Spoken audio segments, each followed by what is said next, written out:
아멘. 여러분 혹시 모아나라는 애니메이션 영화를 보셨습니까? 주인공 모아나는 족장의 딸인데 늘 넓은 바다로 나아가고 싶었습니다. 그런데 예전의 경험 때문에 딸을 바다로 내보내기 싫어하는 그 아버지의 반대에 부딪힙니다. 그러던 어느 날 천국과도 같았던 자기들이 살던 그 섬에 이상한 현상들이 벌어지기 시작합니다. 모아나는 미래의 족장으로서 문제를 바로잡기 위해서 거친 바다를 향하여 나아가게 됩니다. 아직 한 번도 경험해보지 못한 그 미지의 세계를 향하여 나아가면서 그녀는 이런 노래를 부릅니다. How far I will go, How far I will go. 내가 얼마나 멀리 가게 될까? 제가 청년들을 지도할 때 여름 수련의 마지막 날 행진을 한 적이 있습니다. 행군. 그러니까 새벽기도 끝나고 아침을 딱 먹은 후에 아무 프로그램 없이 목적지만 정해지고 그냥 걷는 시간을 가진 적이 있어요. 아침에 출발해서 저녁에 도착하는 그러한 거리입니다. 이때 두 종류의 질문들이 있었습니다. 어디까지 가야 해요? 라는 질문이 있었고, 또 하나의 질문은 우리가 어디까지 갈 수 있을까요? 라는 질문입니다. 어디까지 가야 하는가? 내가 어디까지 갈 수 있을까? 미지의 세계를 향한 두 질문이지만 이것은 아주 상반된 태도를 보여주는 질문입니다. 비슷해 보이지만 전혀 다른 자세입니다. 첫 번째 질문, 어디까지 가야 되냐? 도대체 언제까지 해야 되냐? 이 질문에는 의무감이 묻어 있는 질문입니다. 그리고 일종의 불만과 짜증이 있습니다. 도대체 언제까지냐? 언제까지 걸어야 되느냐? 두 번째 질문은 기대감에서 나오는 질문입니다. 내가 어디까지 갈 수 있을까? 호기심이 묻어 있는 질문입니다. 여러분, 우리 모두는요, 하나님께서 이 세상에 보내신 여행자입니다. 나그네입니다.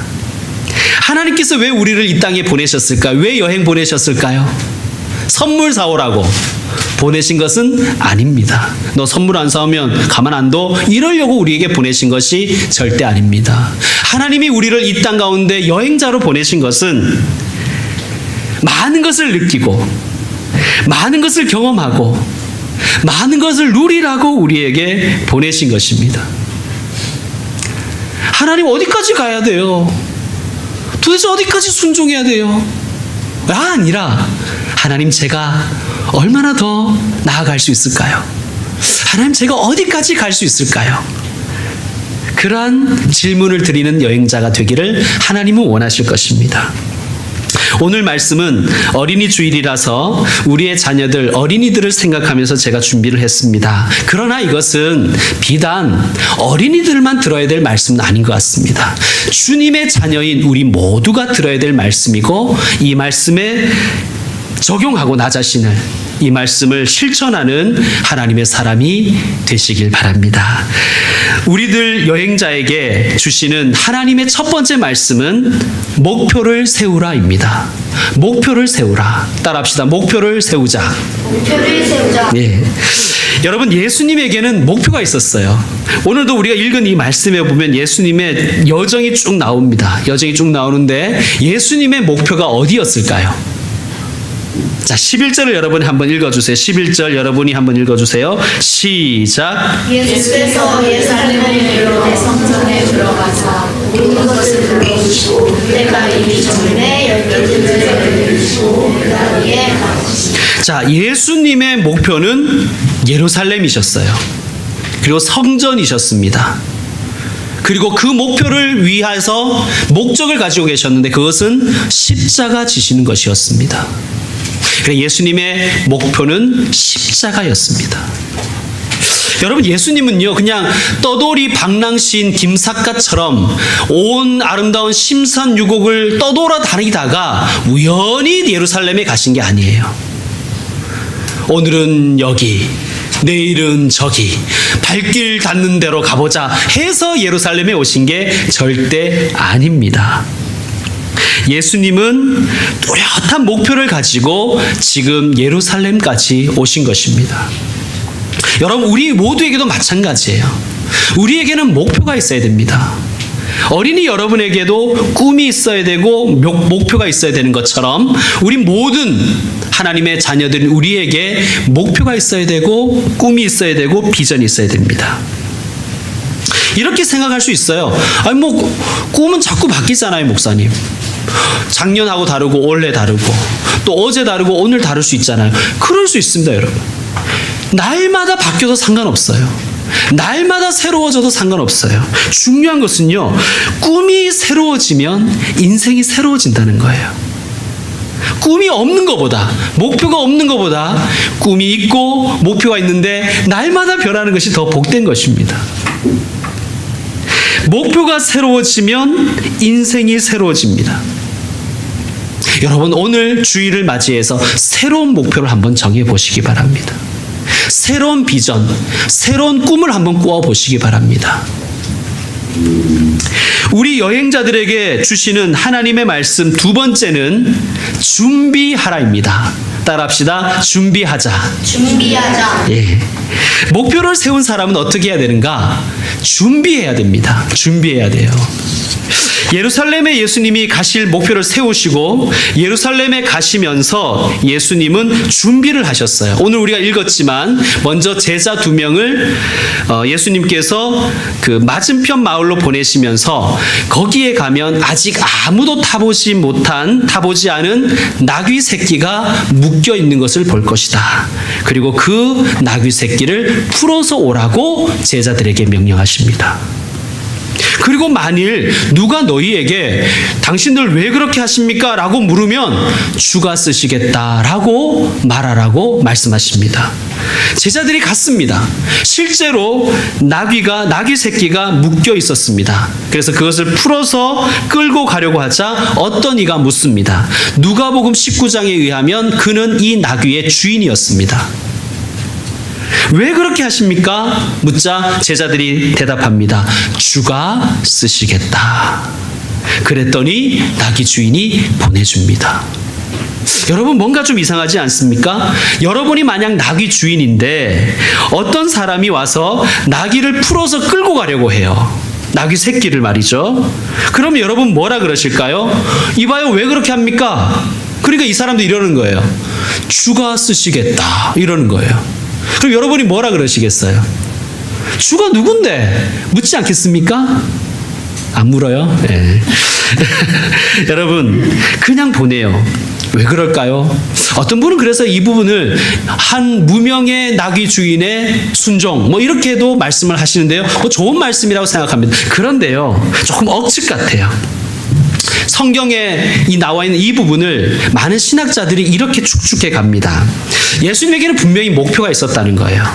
그리고 예수님은 그 목표를 이루시기 위해서 제자들을 준비시키셨는데 예수님께는 12명의 공식적인 제자들이 있었고요. 여러분이 아시는 것처럼 70명의 그 외의 제자들도 있었는데 예수님께는 수많은 비선 조직이 있었다는 거예요. 최순실이 아니라 비선 조직이 예수님께 있었다는 거예요. 그래서 예수님은 지금 이 예루살렘에 가서 예수님의 그 목표를 이루시기 위해서 공식적으로도 준비하시고 비공식적으로도 예수님은 준비를 시키셨던 거예요. 그리고 예수님이 왜 이렇게 하셨는가? 예수님이 그냥 오늘은 나귀 한번 타볼까? 어제는 말 탔더니 엉덩이 영 아픈데 오늘은 편안하게 나귀 한번 타볼까? 이래서 나귀를 타신 것이 아니라 예수님은 하나님의 말씀의 예언을 이루시기 위해서 나귀 새끼를 타셨다고 마태복음의 21장에 나와 있습니다. 마태복음 21장 5절에 이렇게 되어 있어요. 시온 딸에게 이르기를 너의 왕이 내게 임하나니 그는 겸손하여 나귀 곧 멍에 매는 짐 짐승의 새끼를 탔도다 하라 하였느니라. 예수님은 하나님의 말씀을 이루시기 위해서 나귀 새끼를 타실 결심을 하시고 나귀 새끼를 이미 준비해 두셨던 것입니다. 그러니까 이것은 이렇게 보입니다. 왜 그렇게 하느냐라고 말하거든 주가 쓰시겠다고 하라. 일종의 암호였다고 신학자들은 파악하고 있습니다. 왜 그렇게 합니까? 주가 쓰시겠다. 그러니까 예수님은 예수님의 목표를 이루시기 위해서 예수님의 공식적인 제자들, 비공식적인 제자들, 또 예수님과 함께한 사람들과 예루살렘에 있는 제자들까지 다 준비하셔서 하나님의 예언을 이루어 가셨던 거예요. 여러분, 예수님도 이렇게 준비를 많이 하셨어요. 여러분, 우리는 어떻게 해야 될까요? 예수님이 이렇게 준비를 하셨다면 우리도 준비해야 되지 않겠습니까? 단지 여행을 무사히 마치기 위한 준비가 아니라 이 여행을 통하여 하나님을 영화롭게 하는 준비를 우리는 해야 되겠습니다. 주님의 말씀을 이루는, 주님의 말씀을 실천하는 준비를 우리가 해야 될 것입니다. 우리 어린이 여러분, 목표를 정하고 꿈을 꾸고 비전을 세우는 것 정말 중요한데요. 그것을 위해서 준비를 하는 것도 중요합니다. 목표만 세우고 꿈만 꾸면, 그리고 아무 준비 안 하면 그는 꿈만 꾸는 사람이 되는 거예요. 꿈을 꾸고 비전을 세우고 목표를 세웠으면 거기에 맞게 준비하는 것입니다. 특별히 구체적으로 준비하는 우리 어린이들이 되고, 또 우리 어른들, 하나님의 자녀인 우리 모두도 우리가 목표를 세웠으면 그 목표를 이루는 준비를 해나가야 됩니다. 구체적으로 준비할수록 좋습니다. 한 달 뒤, 2달 뒤에 목표도 좋고 1년 뒤에 목표도 좋고 10년 뒤에 목표도 좋습니다. 그런데 그 목표를 세웠으면 어떻게 해야 돼요? 준비해야 되죠. 계획을 짜서 준비해야 됩니다. 그것이 주님을 닮아가는 우리 모두의 자세인 줄로 믿습니다. 우리 여행자들에게 주시는 하나님의 말씀 그 세 번째는 나귀의 입장에서 한번 생각해 보겠습니다. 여러분, 왜 예수님이 나귀 새끼를 타셨을까요? 저 같으면 말을 타고 들어갔을 것 같아요. 멋진 말 있잖아요. 멋진 말. 힘도 좋고 위풍당당하고 일단 폼이 나잖아요. 그렇지 않습니까? 멋진 말을 타고 갔을 것 같아요. 거기는 예루살렘에는 로마 기병대도 있었을 거 아니에요? 로마인들에게 뻔때를 보여주기 위해서라도 좀 좋은 말 타고 가야 되지 않겠습니까? 설령 나귀를 타더라도 좀 힘도 있고 능숙하고 요령 있는 놈을 타야 되지 않겠습니까? 그런데 예수님은요, 한 번도 사람을 태운 적이 없는 나귀 새끼를 타고 가십니다. 물론 이것은 예언을 이루기 위한 것이었지만 여기에 또한 우리 어린이들에게, 우리 모든 주님의 자녀들에게 주시는 하나님의 뜻이 있는 줄로 믿습니다. 경험이 없는 나귀 새끼였어요. 힘이 없는 나귀 새끼였습니다. 아마 얼마나 서툴렀을까요? 얼마나 비틀거렸을까요? 여기서 우리가 깨닫는 것은요, 하나님은 힘 있는 사람만 쓰지는 않는다는 것입니다. 하나님은요, 우리 어린이들도 사용하세요. 하나님은요, 나이 많은 분들도 사용하세요. 하나님은요, 연약한 사람, 서툰 사람 다 사용하십니다. 있는 모습 그대로 하나님은 사용하기를 원하십니다. 힘도 없고 요령도 없는 어린 나귀를 주님이 타고 가십니다. 놀라운 메시지 아닙니까? 얘야, 넌 힘이 없지? 아들아, 딸아, 넌 아직 경험이 없다고 생각하지? 그래서 서툴지? 하지만 내가 너를 택했어. 나를 너에게 맡길 거야. 예수님 지금 우리 어린이들에게, 그리고 우리 모두에게 말씀하시는 거예요. 내가 너를 택했어. 아직 경험 없다고 생각하지? 근데 나는 너에게 나를 맡길 거야. 아직 서툴다고 생각하지? 아직 실력 없다고 생각하지? 그래도 나는 너를 택했고 너에게 나를 맡길 거야. 우리들 중에는 이렇게 생각할 수 있습니다. 하나님, 저는 한 번도 큰 일을 감당해 본 적이 없어요. 여러분, 경험 없다는 것을 두려워하지 마십시오. 주님을 모시고 주님의 사명을 등에 짊어지고 한 걸음 한 걸음 걸어가면 됩니다. 하나님은 오히려 힘없다고 힘있다고 교만한 사람을 싫어하세요. 또한 하나님은요, 약하다고 좌절하는 사람도 하나님은 기뻐하지 않으십니다. 하나님은 하나님의 사명을 짊어지고 목표를 정하고 뚜벅뚜벅 나의 발걸음을 옮기는 그 사람을 하나님 기뻐하십니다. 중요한 것은요, 우리가 누구를 모시고 가느냐는 거예요. 여러분, 나귀 새끼가 예수님 모시고 입성할 때 막 사람들이 박수를 치면서 소리를 지르면서 환호했어요. 막 열광적으로 환영했어요. 나귀 보고 환영한 건 아니에요. 누구 보고 환영했을까요? 예수님 보고 환영했어요. 여러분, 예수님과 함께 가시면 예수님께서 받으시는 영광 우리도 함께 누립니다. 우리가 잘나서, 우리가 힘있고 요령있고 경험이 많아서 성공하는 게 아니라 하나님이 내 인생에 함께 하시고 나와 함께 걸어가시면 우리가 영광스러운 인생을 살 수가 있음을 믿으시길 바랍니다. 그러므로 우리는 이렇게 하나님께 기도하는 게 좋습니다. 하나님, 저를 타고 가세요. 하나님, 우리 가정을 타고 가세요. 하나님, 우리 교회를 타고 가세요. 비록 약하지만, 비록 어리지만, 경험 없고 실력 없지만 제가 주님과 함께 할게요. 제가 주님을 등에 지고 모시고 갈게요. 주님, 저를 타고 가십시오. 저를 주님의 종으로 삼아주시고 저에게 하나님의 영광에 참여할 특권을 허락해 주시길 간절히 소망합니다. 그리고 저를 통하여 오직 하나님만 영광 받으세요. 오직 하나님만 이름만 높아지세요. 여러분, 그런 기도를 드리면서 여러분이 할 수 있는 일을 해 나가시면 됩니다. 말씀을 마무리하겠습니다. 우리 아이들이 어디까지 갈 수 있을까요? 여러분, 부모는, 기성세대는 우리의 다음 세대를 향하여, 우리의 자녀들을 향하여 그들의 그 잠재력과 그 가능성에 우리는 우리의 마음을 두고 기도해야 될 것입니다. 내 아들이 어디까지 갈 수 있을까? 내 자녀가 어디까지 갈 수 있을까? 우리 모든 어른들도 마찬가지입니다. 우리 하나님의 자녀들 역시 마찬가지입니다. 내가 어디까지 갈 수 있을까? 내가 어디까지 성장할 수 있을까?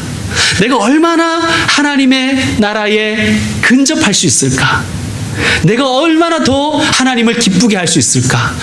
기대함을 가지고 나 자신의 가능성을, 내게 주신 하나님의 잠재력을 기뻐하면서 나 자신을 바라봐야 될 것입니다.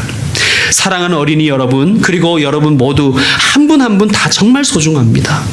어쩌면 어리다고, 어쩌면 경험이 없다고, 어쩌면 한 번도 그런 일을 해본 적이 없다고 지레짐작해서 포기해버릴 수도 있습니다.